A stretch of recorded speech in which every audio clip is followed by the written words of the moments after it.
Hey guys, how's it going? Well, we're here today with Adam to do a body lift on a surf. Matt used to have a surf previously, so he's going to take us through and show us what's done. Yeah, I've had a few of these old puppies before.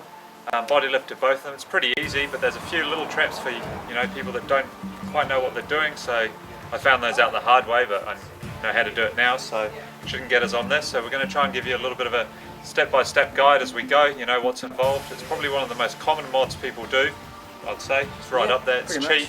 And it allows you to fit bigger tyres, which I think is what Adam's going for here. So yeah, it should be pretty good. Sweet guys, let's get into it and check it out. Alright, what we're going to do first is take apart the interior, just these little bits, and there's 10 of these bolts throughout that you need to undo, and they go from the back to the front. So basically you undo them all, but leave the nuts loosely on one side, so when you jack it up to lift the blocks in, the whole body doesn't slide on the chassis. I've done that the very first time I did it. It was a nightmare. You need people to try and yank the truck to try and get the holes to line up, and it's just an abortion basically. So if you leave all the bolts on one side, it can't slide around. So we're going to get into it and undo them all now.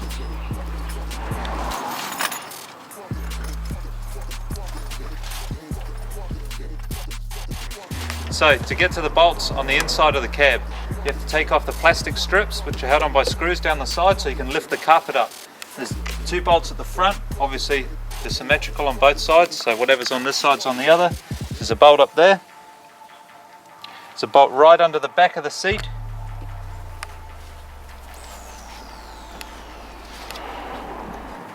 Over here. And then there's a bolt back here under the carpet. So you undo those, both sides, lift one side up, slip the bolts in and do the other side.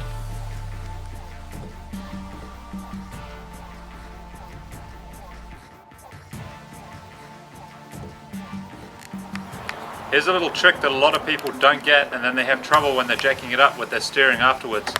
Down on the steering shaft here, there's a yoke, and it's basically, there's a 2-piece joint and they're splined. So you undo that bolt there, don't take it apart, you just let it slide. So as you jack the vehicle up, the shaft can extend, and then you do it back up after, and that'll still give you plenty of steering. Otherwise your steering angle gets all munted and hits on the firewall and you have problems when you're turning. So you've got to make sure you do that. Right, this may look like one of my normal trucks falling to pieces, but it's actually not. We took the bumper off for a reason. The bolts here at the front, hiding under half of Murawai or wherever he's been under here. There's one here, you've got to undo those. So to get to them you have to take the bumper off. Now if he's going to put it back on, or if he doesn't want the big gap under the grille and under the lights, he's to make up some brackets that go between here and here and space the bumper up. Otherwise he's going to have a big gap like this. I don't think he's too worried about it right now, but at a later date, if he wants it to all look factory, that's what you need to do.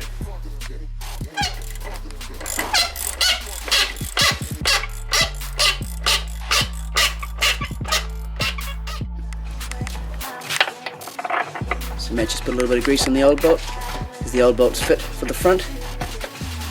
These are the old bolts off the back. Use them on the front, and in a minute when I put the nut on, you can see out the bottom they're the perfect length.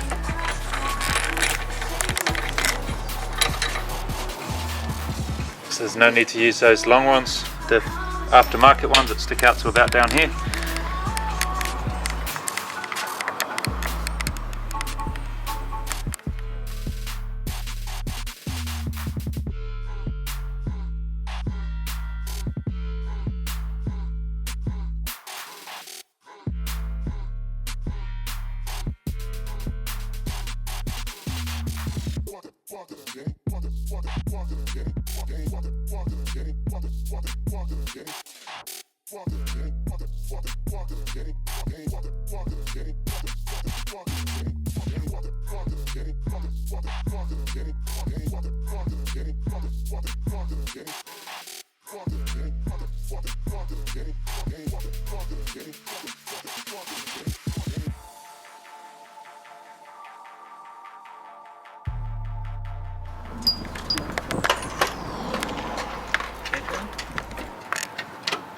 Alright guys, here's something to keep in mind.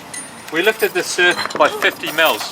That's 50 mils there, the gap between the chassis and the body. If you start fitting bigger blocks, because you can get them custom made to whatever size you want, or 3-inch, which is about 75 mil. If you start going any higher than 50, a lot of the vehicle's factory, play that they've got in a lot of things gets maxed out.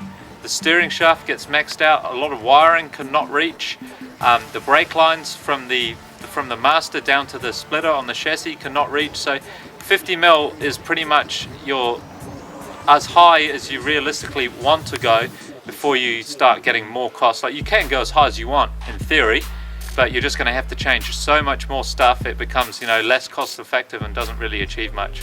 So yeah, 50mm is good.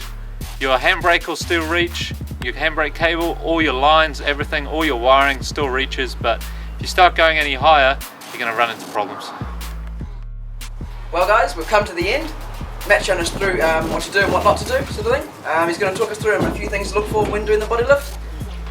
Yeah, basically, when you body lift, if you're still running the stock bumpers or what have you, if you've got a bull bar made and then you body lift after, you're going to end up with this gap here. So basically the only way to fix that is to make brackets, weld them up or bolt on brackets to step the bumper up or your bull bar up if you want to do it like that, or you could just not worry about it if you don't mind it. Personally, I think it looks a little bit ugly, but it's personal preference and how much you care about actually doing something like that. A lot of bull bars, you can buy them, aftermarket ones are optioned for a 2-inch body lift, so they'll be already made to take up this gap, so that's a good thing to look for. Another thing you need to know, this is a 2.4 diesel. I've come across it when I did my 3-litre diesel, and I've seen people do it with the 3-litre V6 serves. The radiator hoses can kink because the radiator is attached to the body, but the motor's attached to the chassis, and you're lifting them up, so the radiator hoses can go on some funky angles. So just keep that in mind. You might have to twist the radiator hoses or get slightly different ones. I only had to twist mine and trim them, but I've never done a V6 surf myself, but just something to keep in mind.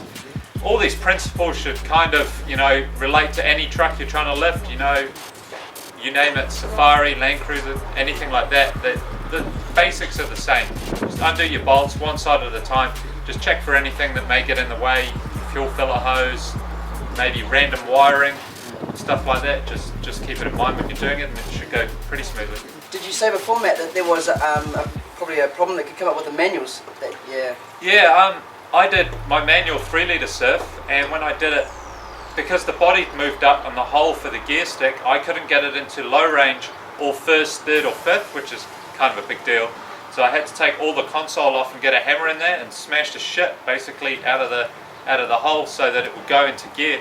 I mean, it's not a huge problem, you can fix it in 30 seconds with a hammer, but it is something else to keep in mind. And for other vehicles, I don't know, I've never done them, but that could happen to other trucks too. Yeah. Oh well, all in all, it's gone pretty well, hasn't it? Yeah, it's pretty easy. It took the two of us about an hour and a half, maybe 2 hours. Maybe 2 hours, I think. And that's pretty much all you have to do. It's cheap. Adam was saying he bought the whole kit with bolts and blocks for $100. That's so pretty basically, good. There's no other way you can get clearance for bigger tyres for $100 basically in a couple of hours work. You can't really come close. Even springs or anything's going to be upwards $500 if you're doing all four and stuff like that. So if you just want clearance and make your ride look a little bit tougher, it's, value for money. Definitely, yeah. Surf's looking pretty staunch now. Oh well guys, sweet, that's been an awesome day. Glad we could help out Adam and get the guys on the road and hopefully get some bigger tyres soon. Sweet. Okay Matt, well, we'll shoot off. We'll catch you guys later. See you later.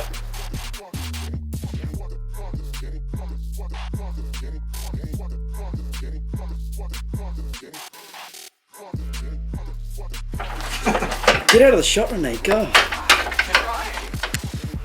Alright, so basically to get to the bots on the inside, you have to take off this dog. Saber, how's it look? Too much, cuz, too much. See, mate? Renee! That wasn't recorded.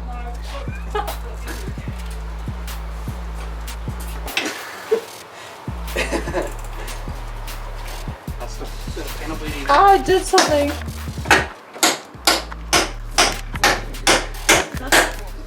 Uh-oh, Richard. Oh, what I have you pushed the done? button. I used that some hard out times, didn't you guys?